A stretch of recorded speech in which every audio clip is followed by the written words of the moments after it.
সেই ফিলিস্তিনের দুধু মরুভূমি আজকে যখন আমার কিশোর ভাইয়ের রক্তে রঞ্জিত, সেই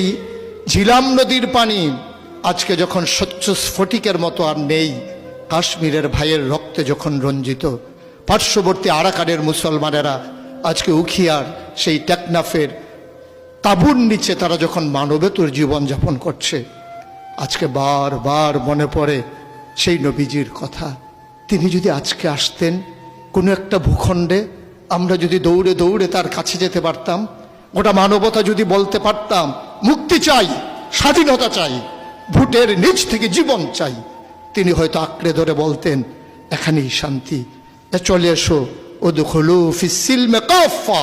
তাহলেই তোমাদের জন্য প্রশান্তি, তাহলেই তোমাদের জন্য মৃত্যুর, স্বাভাবিক মৃত্যুর গ্যারান্টি। কখনোই আর ঝঞ্ঝা বিক্ষুব্ধ পৃথিবীতে